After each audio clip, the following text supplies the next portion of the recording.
Good morning, everyone. Welcome to another episode of the What's Up Webcast. This is the first episode of 2022.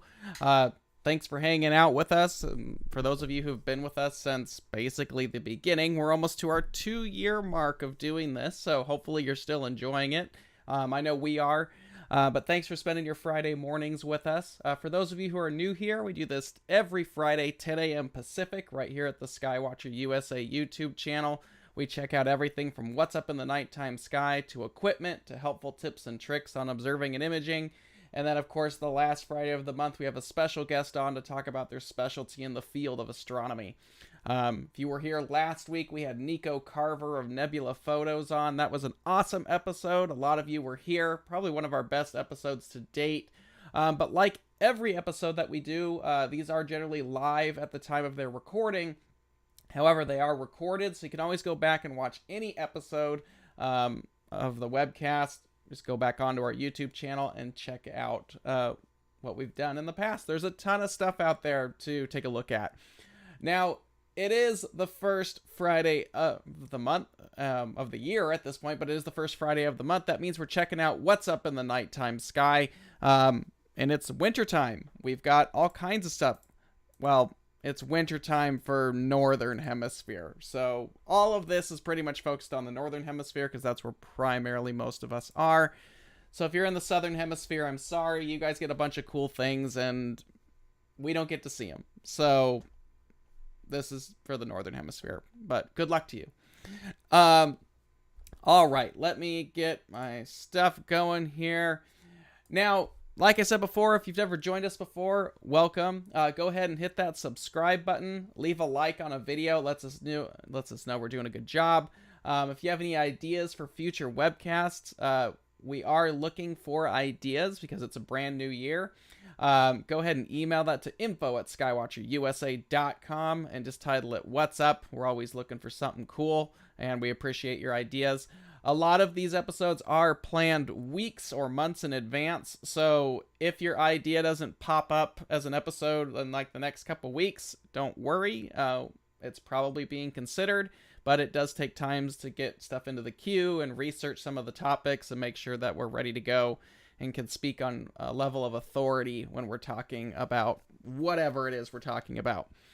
If you want to keep up to date with what's going on, you can always go to our website, hit the subscribe and save button up there, and then check your email in there, and then you'll get an email telling you what's the webcast episode of the week that's coming up. That's a great way to stay involved. Also, if you're looking for cool swag, we do have our skywatcher.threadless.com store. You can get all kinds of shirts. They've added some new stuff. There's all kinds of cool things that our marketing people have been working on. So thanks to Jeff and Jared for, putting all this stuff together. But there's all kinds of nifty things in there. So go ahead, check them out. We appreciate it. Yeah, so that's pretty much it. Go on and head up over to that. That's the skywatcher.threadless.com store. So, all right, let's get started. So, first things first, let's just get the brightest thing in the sky out of the way. That, of course, is the moon. Now, it's already the 7th of January at this point, so we're already about a week in. New moon for this month was January 2nd, so that's obviously past. The dark sky weekend, first dark sky weekend, would have been the 1st and the 2nd, so hopefully you got to go out and do some observing. I'm sure you probably froze your butt off because it's probably cold. But if you didn't get out to that weekend, there is the 29th and the 30th. There's very thin moon that night, rising very early in the morning. So you can get 2 very good nights right there. That's at the end of the month on the 29th and the 30th. So there's your dark sky stuff. Hopefully you've got something planned, or whatever. Hopefully you've got something planned. Maybe you've got a target or imaging project you're looking for. That's the time to do it, with the moon being out of the sky. Now the full moon. Full moon is about mid-month. We're looking at January 17th, and that is going to be the wolf moon. So the wolf moon, basically every full moon is going to have a special name. depending on the folklore of the particular region, a lot of at least here in North America, a lot of the full moons are generally named after Native American folklore and other stories. This is generally, or just what was going on around at the time. Generally, the wolf moon is the most popular one used for the January full moon. That's generally wolves were heard howling due to hunger or hard time finding a meal during the long winter months. But that's generally where that comes from and why that's called the wolf moon. No matter where you are, I'm sure if you go anywhere around the world, every full moon is going to have its own name depending on the local groups that were around that name those moons. So there's always cool different stories depending on what culture you go to on that. So full moons will vary depending on where you're at and what culture you're going from. Now, that's pretty much it for the moon. So good luck to you. If the moon's your thing, it's a good time to get out and start observing, but that is pretty much what we've got for the moon. Now, planets. Planets, we're getting kind of to the end of the major planet season for now, at least from last year.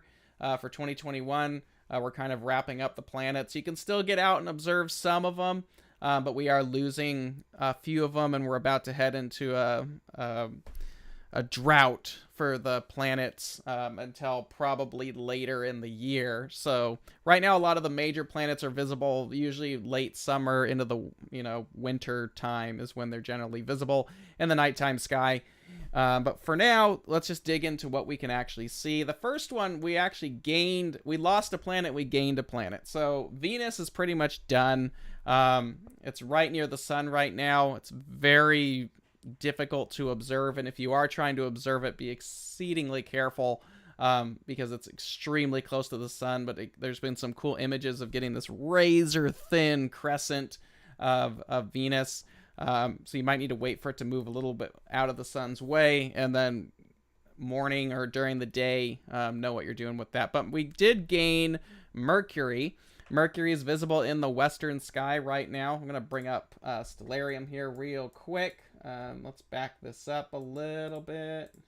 Mercury is going to be low in the west right there. There it is. Boop. So right there in the west, southwest, just after the sun sets, you can catch Mercury hanging out there. Mercury doesn't hang around very long. So a few weeks it's normally visible, and that's about it. Then it kind of loops back down. But that is a planet that you can actually get a hold of right now. It's kind of a neat one to get. It does have phases similar to Venus because it is inside Earth's orbit. So maybe if you got a telescope for the holidays, you didn't know that, Venus and Mercury have phases just like the moon does. It's a cool thing to go out and observe. Now, Jupiter's still hanging out. It's still fairly high in the sky right now. It's about, what does this say? Altitude, about 30 degrees just after sunset, kind of hanging out there in the west. It's going to be visible for, a couple hours after sunset. But it is going to get lower and lower. And probably by the end of the month and into February, Jupiter is going to be pretty much at the end of the season for observing that right now. So let me back this up so it's a little darker. There we go. So that's pretty much it for Jupiter. Jupiter is a fun planet to view, especially if you're new to astronomy. Mainly because its rotational period, or its day, is about 10 hours. So the Galilean Moons, kind of some interesting stuff real close. The Galilean Moons actually change all the time. You have Io, Europa, Ganymede, and Callisto. Those are the 4 Galilean Moons. Those are moving all the time. It's a cool thing to go out and maybe sketch every night. You can watch them and record their position. It's a fun project you can do with kids or just yourself.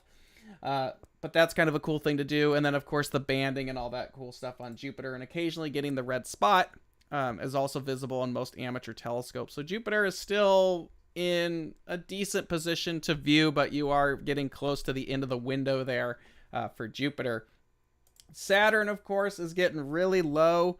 We're right at the end of the window for observing Saturn. So if you want to get out and observe Saturn, Saturn's kind of trailing not far from Mercury right now. So you're pretty much going to have to hop out there right at sunset to get a glimpse of Saturn, because it's pretty much just done for the season. And then you're going to have to start getting up early in the morning in a few weeks when it pops itself up in the morning sky ahead of the sun. But you can still get a glimpse of that planet. It's low, but you could still probably see the rings and stuff, but it might look a little muddy because it's sitting so low in the atmosphere. But you can still get a nice little view of the planet. While you still can, in the next couple weeks, it's pretty much just going to be done for the season there. Now, moving further out, we have the planet Uranus. Uranus is still hanging out up there. Let me see if I can find it. Uranus is way up here. Right after sunset, Uranus is very high in the sky. It's actually in a very good position to go observe it right now, because basically right after sunset, it is nearly as high as it's going to get. Uranus is kind of a challenging one because it's so far away. It is actually naked eye visible. I have seen it, but you need to be in very dark skies. But it is the faintest. It is the furthest planet away that you can see with your naked eye, if you know exactly where you're looking. In most telescopes, it's going to look like a little blue bubble, but it does look like a planet amongst the star field in there. So it's it's one of my favorites to observe just because it's got a different color to it. But if you're looking carefully with a large enough instrument, sometimes you might be able to glimpse some of its moons, but they are very challenging. If you have a camera, though, and you're into astrophotography, you can easily pick up some of the moons, especially with these modern cameras and very short exposures. You can get a glimpse of the moons there. You can maybe even do a time lapse of the moons orbiting around Uranus. So that would be a cool project to do. You're only talking like a second of an exposure at that point. Probably something like 1,000 millimeter scope would do that well, but definitely a fun little project. But Uranus is still hanging out high in the sky. That's pretty much something that's doable in almost any size of telescope, but it is going to be a little bit more of a challenge compared to, Jupiter and Saturn, which are really easily visible. Uranus is a lot smaller because it's a lot farther away. It does take some magnification to kind of pop it out, but don't be expecting to find any detail on it. It's just going to be a little blue ball in the field of view there. But that is the planet Uranus. And then, of course, the final planet, and let me get this out of the way. Final planet is Neptune. Neptune, I believe, is still hanging out there. Let me go ahead and find that real quick. Where's my search thing? That's not my search thing. Neptune. This one doesn't come up as fast. Neptune, I knew it was trailing after Jupiter, but Neptune is still up. It is actually not far from the moon this evening. Between Jupiter and the moon, a little closer to the moon, actually. But Neptune is also visible, and you can see its brightest moon, Triton, if you know exactly what you're doing and you have a large enough telescope. I'd probably say something like a 10-inch or bigger. Very high magnification and a good star chart or, Sky Safari on your phone or something like that. Something that shows you an accurate position of where Triton actually is. Neptune is a bit more challenging than Uranus because it is even further away. It's smaller. It's going to require some decent magnification. It should be something that's relatively easy in like a 6 and 8-inch telescope or bigger. But you want to be careful with it because the size is going to be somewhat similar to stars in the field. So you can easily pass over it, but it does have a distinctive blue color in comparison to the star field. And with high enough magnification, you will see that spherical planetary look to it where it's not stellar like a star is going to be. It's going to be actual, looks like a planet. But it's so far away that spherical look will take more magnification to pull out in comparison to like Uranus, which is more obvious and lower power. So that's the planet Neptune, which kind of wraps up all the major planets that are up right now. Good luck, happy hunting to that. And then, of course, the moon. Go ahead and glimpse that. Still in a really nice phase to get some cool pictures out of it, too, with the Terminator coming across there and giving you that crescent. But that's the positioning of all the major planets there. So good luck in, getting out and trying that. So I'm going to make, we'll use this later. Don't need it right now. So the sun. The sun is kicking up right now. I'm going to try to mention this on every What's Up webcast moving forward because I should have been doing it before. Before you ever observe the sun, please make sure you are using the correct type of filter and that every ounce of safety is going into it, because the sun will damage or cause eye damage if you are not doing this correctly. We have a couple episodes from about a year ago where we talk about how to observe the sun safely, and there's plenty of amazing information online on how to do this correctly. But if you're new to this type of observing, maybe you just got an instrument or a telescope for the holidays, please make sure you know what you're doing and have done extensive research before getting into solar observing so you're doing it safely. So please do that ahead of time. Now, the sun. The sun is always changing. It's not even worth me putting an image on here, mainly because I'm going to show you what to go do anyway, but it's a fantastic object to image. I have friends of ours that go out and image. That's their thing. They only are into the sun, but it's extremely dynamic. It's changing all the time. So it's kind of a fun object to observe, especially now because we are getting back up into solar maximum. And it's not just this boring red ball or whatever. I like to use this Gong H alpha page right there. If you type in Gong, G-O-N-G, H alpha into Google, it'll take you to the page. These are professional telescopes all over the world that are observing the sun in hydrogen alpha. Now, if you go to spaceweather.com, you can get, I'll just show you here real quick, spaceweather.com. Go to spaceweather.com. Spaceweather's got a white light view of it. There's some very nice sunspot chains right now in active regions. But if you're just getting into observing the sun, odds are you probably have a white light filter, so you're going to be observing sunspots. So we have group 2924 and 2925 visible up there. There's a little thing going on here and here, but doesn't look like those have been officially named yet. And there's other stuff going on up here. This would be your typical view in like an average white light filter, which is the most affordable way to get started. Again, if you want to know more about that, you can go on to our previous webcast and check out observing the sun and stuff like that. Towards the end of this year, probably around October, we're probably going to be doing an episode again on the sun, because a year from October is the annular 2023 eclipse that's going to go through the southwest, like Four Corner region. But most of the U.S. and Canada and North America is going to get some level of a partial eclipse. We're going to do basically another webcast about getting ready for that and what equipment to look at to give you a year window to get that figured out, because it's good to think ahead. And of course, right after that, in April of 2024, is the total eclipse that goes through the United States.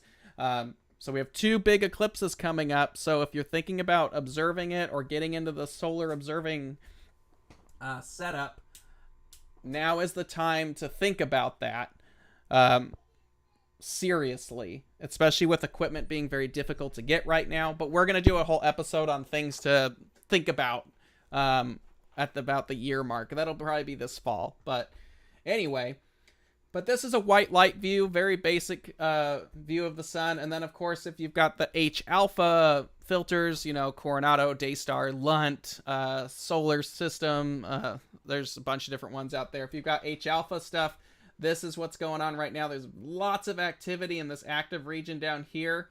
So something to take a look at. Could see some major flares come from that. And then, of course, there's some very nice prominences going up right now. So that is the sun in hydrogen alpha. There's a couple different views of it, but there's some cool stuff going on, especially here, some filaments in there as well. So there's some stuff going on the sun, but that is always changing. There's always different things going on in the sun. So it's definitely it's a fun part of the hobby to get into. It's also a lot more convenient as far as time. So anyway, that's the sun. That's what's going on. Go on, check it out. Just make sure you are putting all the safety measures in place and really understand what you're doing when it comes to observing the sun, because it's no joke. Meteor showers. There's not a lot in meteor showers going on in January. There is one that's currently active. We've already passed the peak, but that's the quadranids. Basically, it's December 26th through the 16th. The peak was this past weekend on the 2nd and 3rd. It's about 25 per hour, so it's not crazy. But if you're going out to some dark skies, even this weekend is still a good weekend to get out and do some dark sky observing, especially later in the evening, because the moon's going to be out of the sky before midnight. So most of these meteor showers are going to be visible after midnight anyway. So you'll probably catch some of the stragglers of this one. If you're going out to some dark skies this weekend, it's still a good weekend to go out and do some observing. You might even catch it in some of your images if you're doing imaging, but that is something to check out as well. But that is the quadranids basically wrapping up, and that's the only major one going on this month. So yeah, that's kind of it for that. Comets. Well, we had a major comet with Comet Leonard this past month, and it's actually it has been putting on quite a show with its tail down in the southern hemisphere. I still have friends who've been able to get pictures of it here in the northern part of the world, northern hemisphere, but it is exceptionally low to the horizon. I don't even know if it's still doable at this point. I didn't really look into it too much because it's practically done. But it put on a really nice show there, and the tail was over 30 degrees across the sky. Very impressive. So southern hemisphere people got a good view of that. But we do have other comets that are up in the nighttime sky, and the website I like to use is called cometchasing.skyhound.com, and it has a big list of all the major comets that are visible right now, and there's plenty of them that are actually still obtainable. They might not be as bright as Leonard is, but there are other ones up in the sky right now that you can check out. Yeah, you can see right here, Leonard, for most of us here in pretty much anything north of the equator, Leonard is gone. So that is out of the equation. But we have 16P Borelli is visible right now. I actually have something to show you guys on that one. And then we still have Comet C 2019 L3 Atlas. That is still plenty visible here in the northern hemisphere, as well as several other comets that are still visible. A lot of these are telescopic. Actually, all of these are telescopic. We're looking at 9.5 magnitude as the brightest. So you're talking about a small telescope at that point to be able to see any of these. All of these are 9.5, 9.4, 9.8 magnitude. You need a telescope. So none of these are naked eye visible. But yeah, so right now there's not a lot going on, but I was able to catch this time lapse last night of Comet Borelli. This is 19P Borelli. Let me go to full screen here. I was going to try to do an actual image of it. Let me see if I can get this to play. There we go. I was going to do a stacked image of it. I wasn't really happy with the way it came out, so I just stitched it all together and did a time lapse. You can see all the satellites that are going through the field there. The movement that you see here is actually over only 40 minutes. So this thing is moving really quickly in the field, and we're looking at about 9.5 magnitude, so it is visible in smaller telescopes.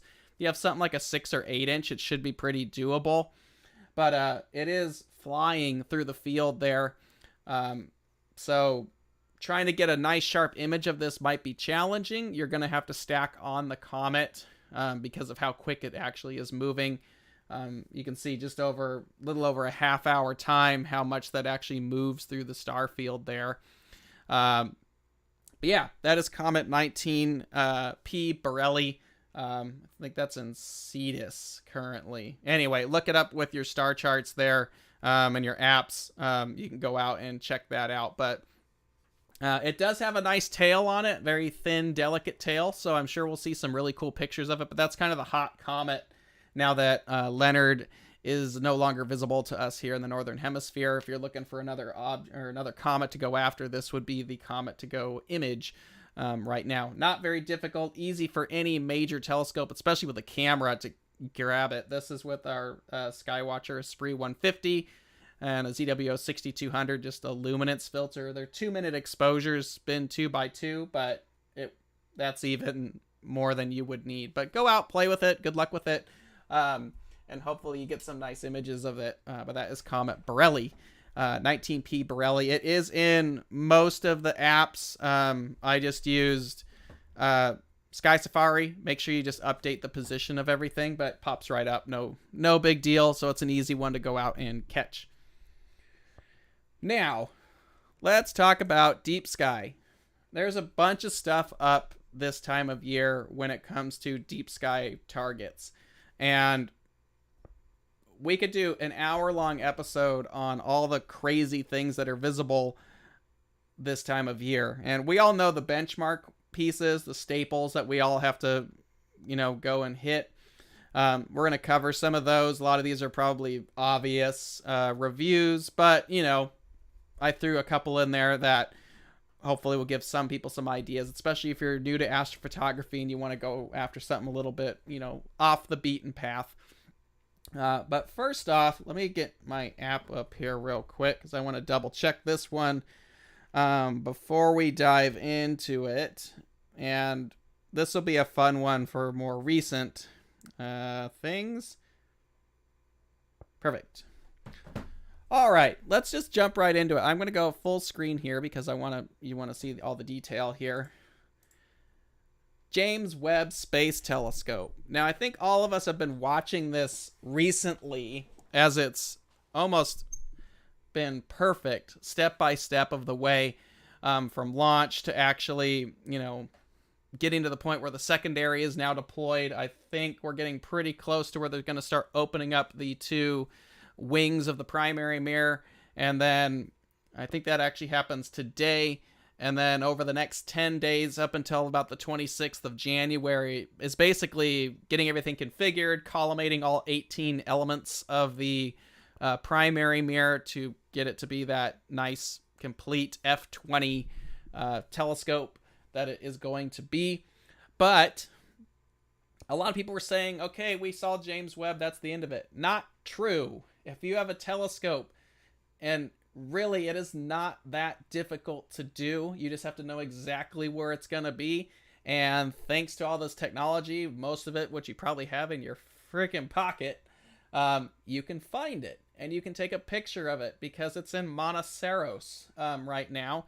And it's moving, but it's not moving that fast. So you can actually take an image of it. It's about magnitude 15, which puts it basically at the extreme reach visually of most amateur telescopes, unless you've got something like a 30-inch telescope and you know exactly what you're doing. But for an imaging system, magnitude 15 from a backyard is probably not that hard. And especially when you have equipment and software that allows you to blink and animate and do all kinds of things. I've done a lot of this stuff with PixInsight, makes it really easy. You just have to pay really close attention because it is rather small to what's moving in the field, but it is doable. The image you see right here, this was taken with our 6-inch telescope. It's just a 6-inch refractor. It's nothing. I mean, it's a very nice refractor, but it's not really anything exotic. My guess is you could probably do this on a 4-inch telescope. It's really just about knowing where it's going to be. And yeah, so what I recommend doing is if you have something like Sky Safari, go into Sky Safari, update all the minor planet information, make sure everything is as up to date as possible, and then go into the search and type in JWST, and it should bring it up and hit center, and that'll show you where it's going to be at whatever time you're looking at. And if you go into the information about the object, this is true with any object in this, but if you go into the information, it's going to give you the right ascension and declination of where that's currently positioned.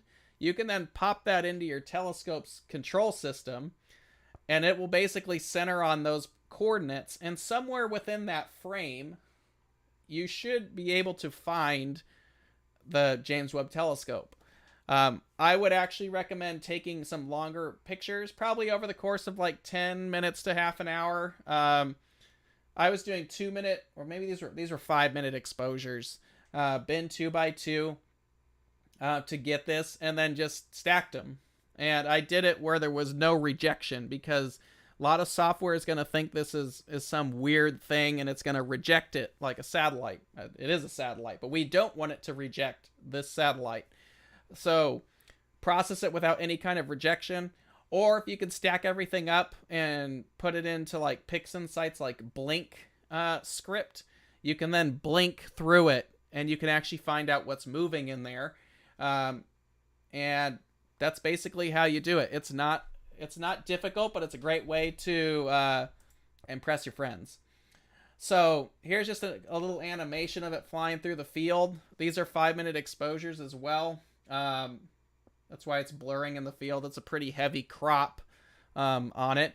But this is completely doable in amateur telescopes. It's just something cool. Take some pictures, impress your friends, and post it up there and show people that the James Webb Space Telescope is still up there. I've done it a couple nights in a row, and just as long as you put that, as long as you're aligned well and you're putting the right ascension and deck in there, you can get it.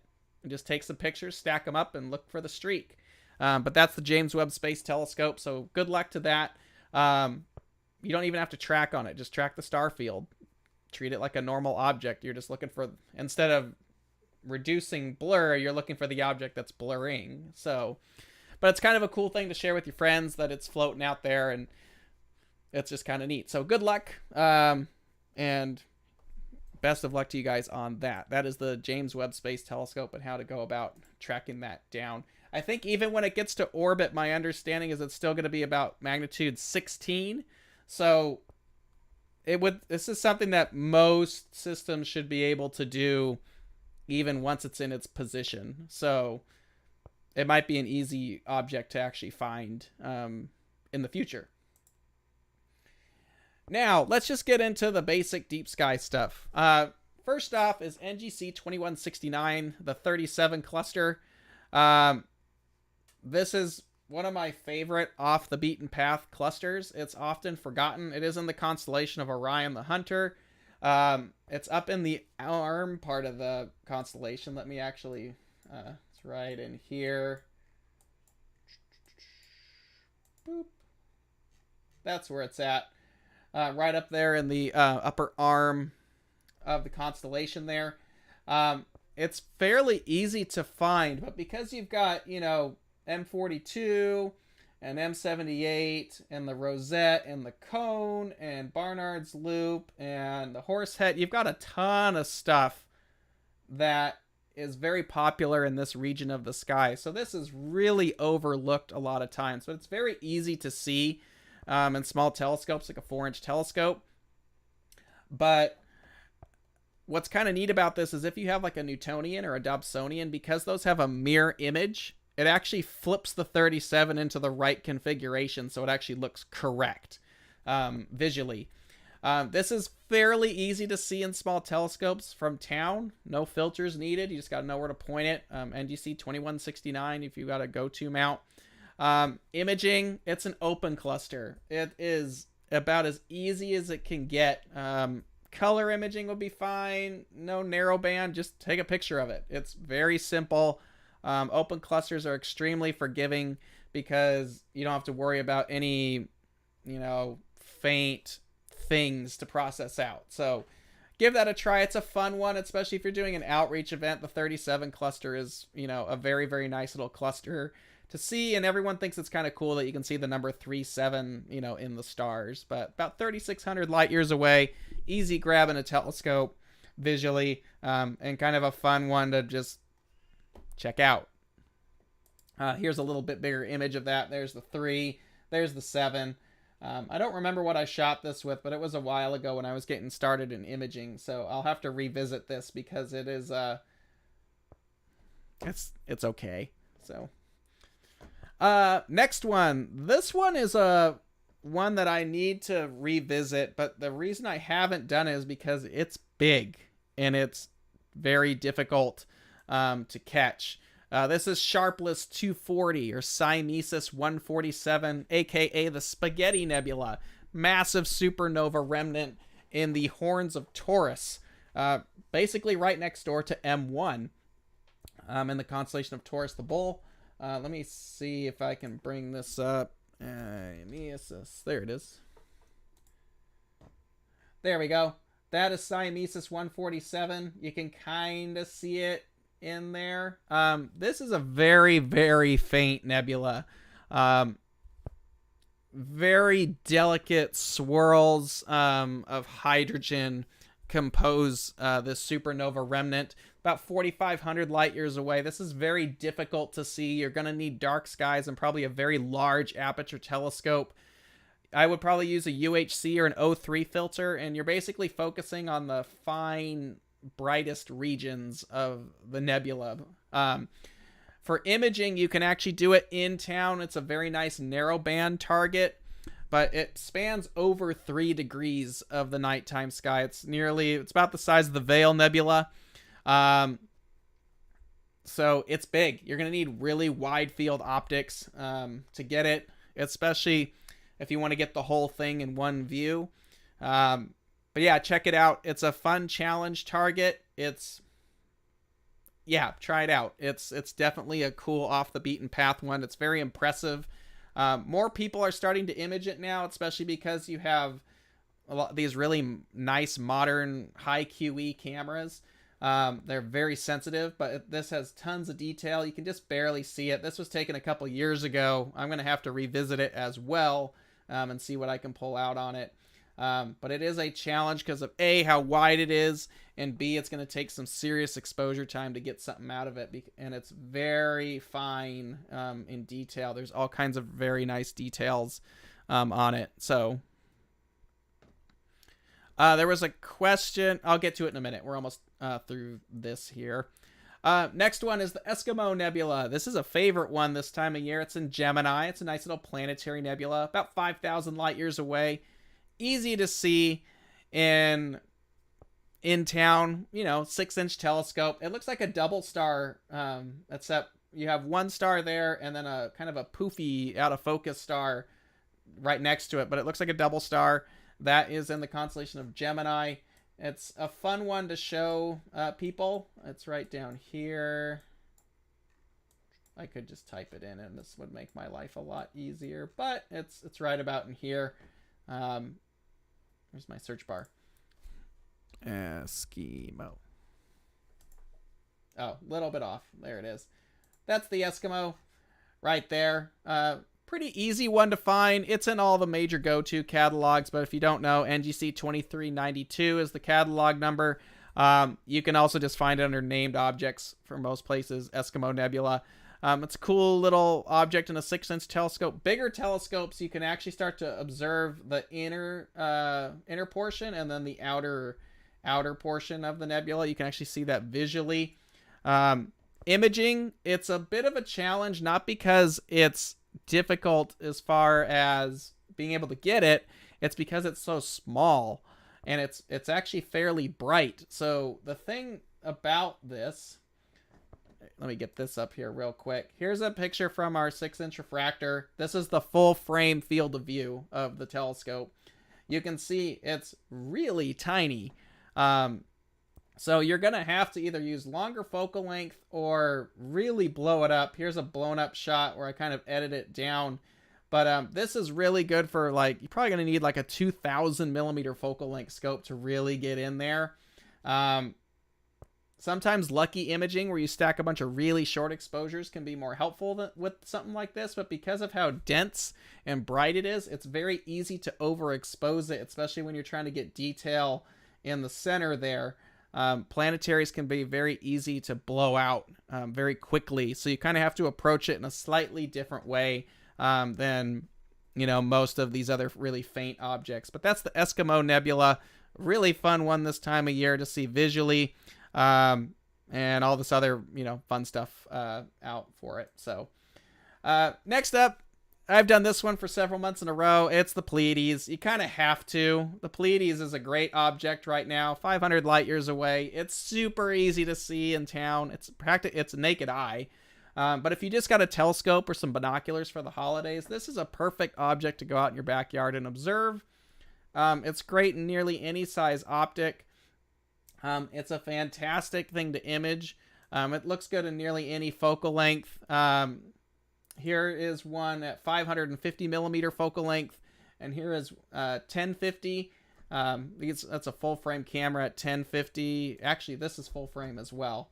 But there's tons of detail and dust and all kinds of crazy stuff around the Pleiades. It just looks great overall. Very nice, very fine detail in there. That's stuff that you can actually do somewhat in town.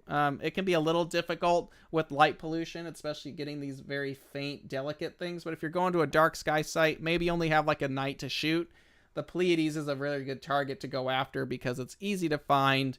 It's in the constellation of Taurus. I'll just bring this up. Most of you should be able to just run over it with, from a dark sky site. It's kind of obvious. It looks like a little dipper hanging up nice and high.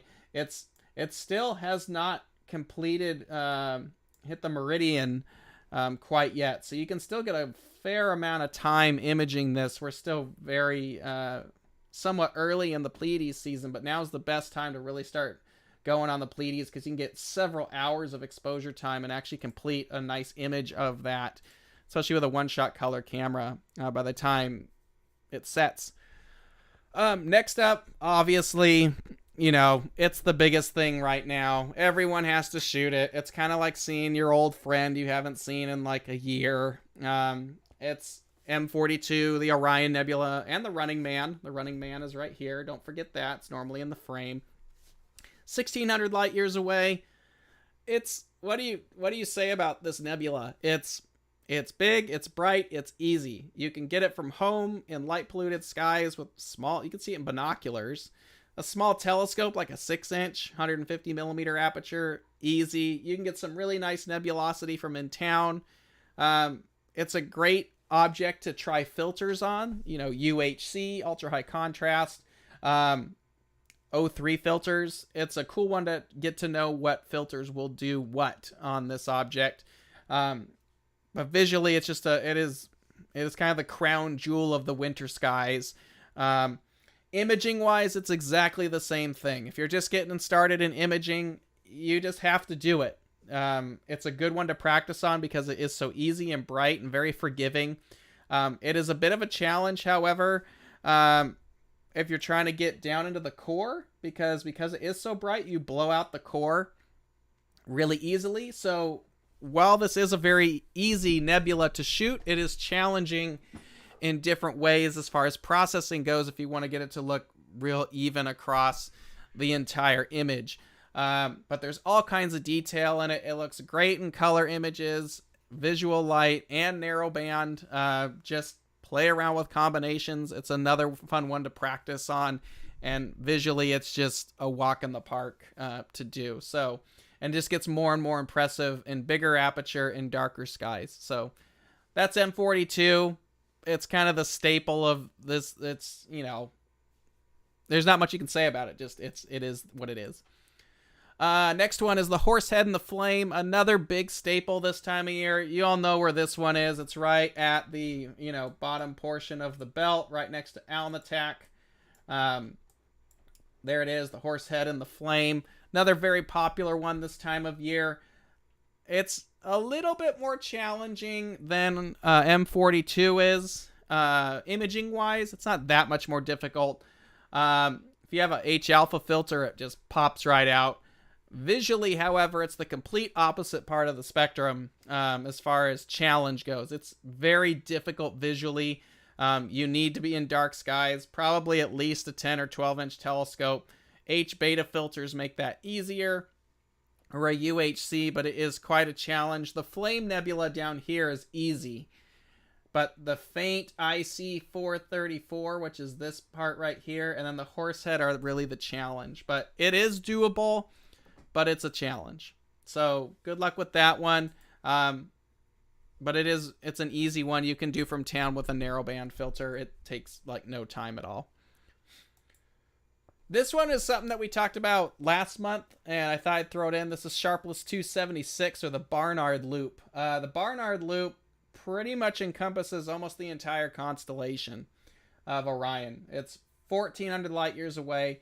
It is huge. So it's not something that you just go out and you take a picture of unless you've got a big lens, like 50 millimeter or 85 millimeter lens. Like, it doesn't need long focal length. Visually, it's something that you kind of have to pan through. You can't get it in the field of view for the most part. An H-beta filter is very helpful, or a UHC, because it's composed primarily of hydrogen.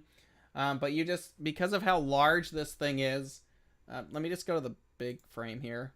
Because of how large this frame actually is, you literally just have to follow it around. This is a 16200 Starlight camera, SX46 camera with a Canon 200 2.8 lens and an H-alpha filter. This is multiple panels all stitched together.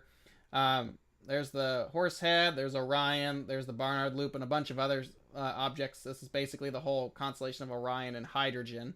But that's the loop right there. Yeah, it's not so much of a challenge to get, but it's a challenge because of how large it actually is. If you're imaging M78, which is actually right, I got this label too, M78's right here. A lot of times you start to get this pink display in part of one of the corners of your frame. That's the brighter region of the Barnard Loop starting to show through. That's pretty common in M78 images. But go out, give it a shot. It's a cool thing to see, but it is a big chunk of sky to get. So you probably have to mosaic it or use a really wide field lens to catch all of it. IC20, whoa, this was wrong. Sorry. So that's the Rosette Nebula. Sorry, NGC 2244. Actually, NGC 2244 is actually the star cluster inside the Rosette Nebula. I think it's 2246 is the nebula itself. This is in Monoceros, 5,200 light years away. You do need darker skies. It's very big, but UHC or O3 filters are a good combo to grab that. From town, it is easy. It's an H2 region, so it's star forming. Lots of hydrogen in there. So narrowband imaging, like hydrogen alpha or these multi-band filters, make this very easy to do from in town. If you want to do a color image, there's a lot of faint nebulosity. There's actually a big tail portion of this that kind of heads off to the Cone Nebula. They're almost attached. You probably need some darker skies to get the wispy portions of it, but that is a cool one to check out. Again, this is the Rosette Nebula. Ignore the title here. Actually, we'll just make that disappear. There's the Rosette Nebula. This is an HARGB image, so color image with a H-alpha luminance channel applied on top of it. It's an interesting look to things, but, you know, there it is. That's the Rosette. Awesome nebula to go check out. Lots of dynamic detail inside of it, too. Does good in bicolor, does good in one-shot color, looks good in Hubble palettes. You can get all kinds of exotic with this nebula. It's very active in a lot of different wavelengths. So give it a shot. Try it out. Sharpless 308, the dolphin. I hate that name. It does look like a dolphin. I just think it's stupid. But anyway, this is Sharpless 308, or SH2-308. This is in Canis Majoris. It's pretty low. Doesn't have a large window of time to actually image it. Let me bring this up real quick. SH2-308. Would help if I could spell all that right. There we go. It'd help if I had this up a little bit later. Boop, boop, boop. Here it comes. There we go. So it's in Canis Major. Not far from Sirius. This is, again, Sharpless 308. 4,500 light years away. This is a Wolf Riot star. If you want to know more, just Google that. It's a very large nebula. Very, very heavy in oxygen 3. This is basically 7 hours of oxygen 3. 3 nanometer bandpass filter, oxygen 3 right there. I will have a bicolor image once it's done. Got to go back and do hydrogen on it. This one's a bit of a challenge because of how low it sits. It doesn't get very high here in the northern hemisphere. The window to image it is only a couple hours per night. Does very, very good in narrowband. In everything you see here, that's all oxygen 3. So probably want to do this when there's not a lot of moon in the sky.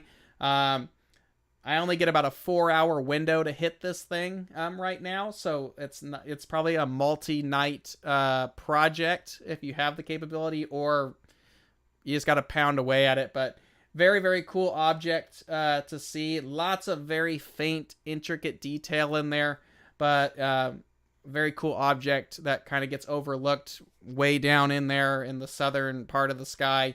But that is Sharpless 308. I haven't tried to do this one visually. My guess is probably something around a 14-inch telescope with an oxygen 3 filter. You probably see some of the brighter detail in it. But yeah, larger aperture. O3 filters definitely required for this because of how heavy it is in oxygen 3. But go ahead, give it a go.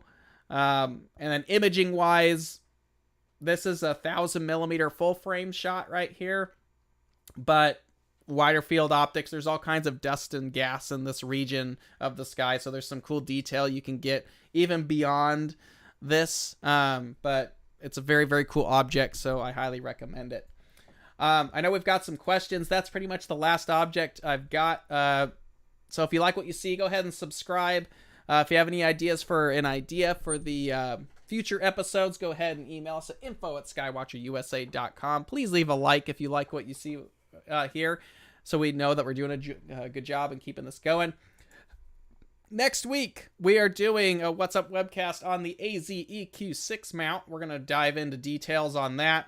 So definitely come hang out with us next Friday, 10 a.m. Pacific, right here at the Skywatcher USA YouTube channel. That's what we'll be going over next week. Now, it was supposed to be tonight, but because the weather sucks where the telescope is, tomorrow night is another Starstream episode. That is my outreach program, Focus Astronomy's virtual star party.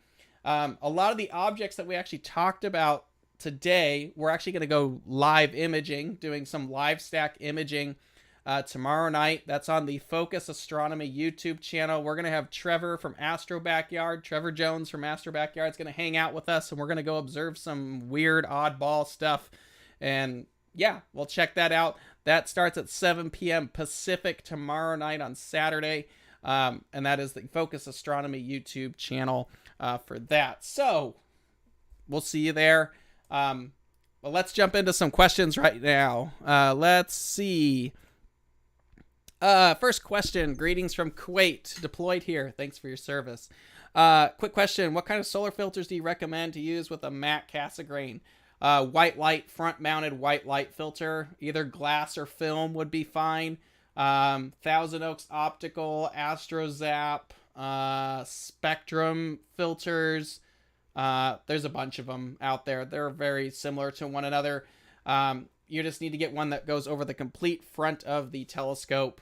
But I would definitely reach out to them, and they'll be able to help you find the proper filter to fit over the Mac that you have. New mount from Skywatcher soon. I have a lot of new stuff we're supposed to tell you about in a few weeks. You're just going to have to wait. That's about all I'm going to tell you. Maybe a little bit longer than a few weeks. We have a lot of new stuff coming out this year, but that's about all I can tell you about. And yeah, so wait. Let's see. James Webb Telescope. If you just want to keep track of what's going on, where's James Webb? NASA has this really cool website if you want to see where James Webb is and what it's doing. It's right here. Just Google "Where's James Webb" and it takes you to the website here. Tells you where it's at. They are deploying the primary mirror today. The port side wing of the primary is being deployed today. Hopefully that goes well. But everything you ever want to know about what's going on with James Webb is on this website. They've done a very, very nice job putting it all together. So go ahead, check that out. It's up to date constantly. So yeah, just keep an eye out for that. But that's where you can go to find out anything you want to know about the James Webb Telescope. Again, just Google "Where's James Webb," and it'll take you right there. But that's it right there. So hopefully all goes well with the primary mirror today. Let's see. Do we know why the Flame Nebula is so yellow-orangish? As far as I know, it's almost only nebula and the color scheme. So my guess on this is the Flame Nebula has a lot of hydrogen in it, but it has a lot of other dust inside of it too. So it's not going to be that really deep H-alpha hydrogen red that we're used to seeing. There's a lot of other factors involved with that too. So that's probably why it's not super red like, say, the Horsehead nearby. It's got a little different makeup than just hydrogen. There's probably a lot of dust involved in that nebula as well. So definitely, that's probably my guess on that. You have to take a little bit more detail into that. SynScan video. Yes, that someone did bring that up a while ago, that we need to do a video on SynScan. Yeah, that's a good idea. We'll put that. That's a really good idea. We'll put that on the list. I think some of that's on the list for going over like the app. But that's a great idea. So thank you for that. Earlier Kevin spoke about difficulties of getting equipment. What's the wait time on a FlexTube 200 SynScan? Please email our support at skywatcherusa.com. or check with your dealer. That's a big conversation right there, and it's complicated. So we have stuff coming in all the time, but yeah, you want to check with your dealer, because some of the dealers have had stuff on order, and you might be able to get something a little bit sooner. But yeah, it's a little bit more complicated than me being able to rattle off in like a minute. So if you want more details on lead times, please check with your dealers. And ask them when their next incoming shipment is going to be, and they'll be able to help you out. Some have had stuff come in where they fulfilled all their back orders for that item, so you might luck out and find something, but you have to check around. It's going to be weird for a while when it comes to equipment, guys. So this whole year is going to be just as screwy, if not worse, than last year, and there's nothing anybody can do about that. It's just a collection of many different things right now. I just got my AZ-GTI. How long an exposure can I get with my 7D Mark II and 400 5.6? I'm gonna have to lay this on very gently. First off, AZ-GTIs are not intended to be used for imaging. There's a lot of people who are doing that. We have a whole video on the AZ-GTI from a couple weeks ago, but up front, I'm telling you, it's not designed for imaging. However, it can be done on your own accord. In alt-az mode, the way it's intended, 400 millimeters, you're not going to get much, very, very short exposures. On an equatorial mount, 400, you can get couple minutes probably out of something of that focal length, but that also involves your guiding, and the polar alignment is tight and balance is good. But yeah, the AZ-GTI is not intended for astrophotography purposes, and I know people will argue with me until the end of time on that, but that's the reality of it. Sorry. Yeah, but you can go back, check out the details on the What's Up Webcast about the AZ-GTI if you want to know more of the ins and outs of that. If you want to know about imaging with it, there's plenty of stuff online about it, but it's not something that we support directly. Sorry. Okay, I think that is all the questions. I don't see any more floating around there. Thanks for hanging out with us, guys. I hope you have a safe and a very good weekend. Get out and do some imaging if you're not going to freeze and get frostbite and all that fun stuff.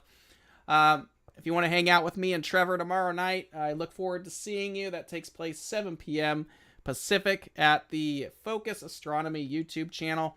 We'll be happy to hang out with you there, hanging out with Trevor, seeing what's up in the sky, and that'll be pretty awesome as well. So thank you very much. We'll see you next Friday. Have a great weekend, and take care, everyone. Stay safe.